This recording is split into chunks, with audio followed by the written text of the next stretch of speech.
இப்போ பாருங்கள், இடியாப்ப தட்டு வச்சுட்டு நம்ம தட்டு இட்லி எப்படி செய்கிறதுன்னு சொல்லிட்டு பார்க்கலாம். நிறைய பேர்த்துக்கு வந்து வீட்டில் தட்டு இட்லி சாப்பிட்ணுன்னு ஆசையாக இருந்திருக்கும். இடியாப்ப தட்டு வாங்கினேன். நம்ம அதில் இடியாப்பம் மட்டும் பண்ணலாம், தட்டு இட்லி செஞ்சு பார்க்கலான்னு சொல்லிட்டு நாம் அதில் வந்து தட்டு இட்லி ஊற்றிருக்கோம். இப்போ இடியாப்ப தட்டுலேயே மேலே துணி ஒன்று போட்டுட்டு, இட்லி துணி மாதிரியே நம்ம வந்து காட்டன் துணி, கடா துணி, ஒயிட் துணி போட்டுட்டு அதிலே நம்ம வந்து இட்லி ஊற்ற போகிறோம். பானையில் வந்து இது வந்து ஆவியில் வேக வச்சு எப்படி செய்கிறதுன்னு சொல்லிட்டு நம்ம பார்க்கலாம். இப்போ இதை ஊற்றி நம்ம பானையில் வந்து தண்ணி ஊற்றி வேக வச்சுருக்கோம், ஆவி வச்சுருக்கோம். அதில் வந்து நம்ம இந்த ஸ்டீமில் வந்து எப்படி வேக வைக்கிறதுன்னு சொல்லி பார்க்கலாம். இடியாப்பத்தட்டை தூக்கி பானை மேலே வச்சிட போகிறோம். வச்சுட்டு அதனுடைய மூடி ஒன்று இருக்குது.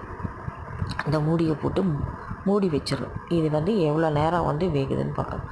அடுத்தது நான் என்ன பண்ணேன், பாக்கு மட்டையில் தட்டு இட்லி ஊற்றலாம் அப்படின்னு சொல்லிட்டு பாக்கு மட்டை எடுத்துகிட்டு, அந்த சின்ன சைஸ் பாக்கு மட்டை இருக்குது இல்லைங்களா, 6 இன்ச்சு அந்த மாதிரி எடுத்துகிட்டு அதில் தட்டு இட்லி ஊற்றினேன்.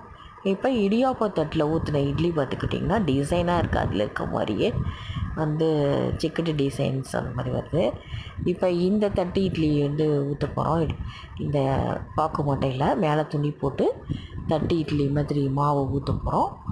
இது வந்து நமக்கு எப்படி வருதுன்னு சொல்லி பார்க்கலாம். இது வந்து நல்ல சைஸ் நல்லா பெருசாகவே வருங்க. ஏற்கனவே நான் பண்ணியிருக்கேன். ஆனால் இப்போ வந்து பானையில் வேக வைக்கிறது இதுதான் ஃபஸ்ட்டு டைம் வந்து நான் ட்ரை பண்ணியிருக்கேன். பானையில் வந்து வேக வச்சு எப்படி வருதுன்னு சொல்லிட்டு பார்க்கலான்னு சொல்லிட்டு, இதில் வந்து நம்ம தட்டு போட்டு இந்த பானையில் வச்சு சீக்கிரமாக சூடு ஏறிடும். ஆனால் உடனே சீக்கிரம் ஆகிடும். நம்ம இப்படி சாம்பிளுக்கு சும்மா செஞ்சு பார்க்கலான்னு செஞ்சோம். கேஷுவலாக வீட்டில் வந்து தோசை தான் சுடுவோம். இட்லி வந்து தட்டு இட்லி செஞ்சு பார்க்கலாம் அப்படின்னு சொல்லிட்டு அதுக்காக டிஃப்ரெண்ட் டைப்பில் 2 டைப் ஆஃப் தட்டு இட்லி செய்யலான்னு சொல்லிட்டு நான் பண்ணினேன். இங்கே பாருங்கள், நல்லா வெந்ததுன்னு நம்ம எடுத்து பார்த்தோமா, இதில் பாருங்கள் வெந்துருச்சு. நல்லா 1 தடவைக்கு 2 தடவை வெந்துருச்சான்னு நம்ம செக் பண்ணிட்டோம். நல்லா சூடாக இருக்குது. தட்டே பார்க்க மாட்டேன், தட்டே வளைஞ்சிருச்சு. அந்தளவுக்கு ஹீட்டு. அதை நம்ம வந்து திரும்பி ரீயூஸ் பண்ணலாம். துணி தானே போட்டிருக்கோம் அது மேலே. அதை எடுத்துகிட்டு நம்ம இதை அப்படின்னு வந்து தட்டில் கவுத்திட்டு தண்ணி தெளித்து நம்ம எடுத்தோமா நல்லா அழகாக நல்லா வெளியேன்னு அங்கே பாருங்கள் இட்லி எப்படி வந்திருக்குங்க.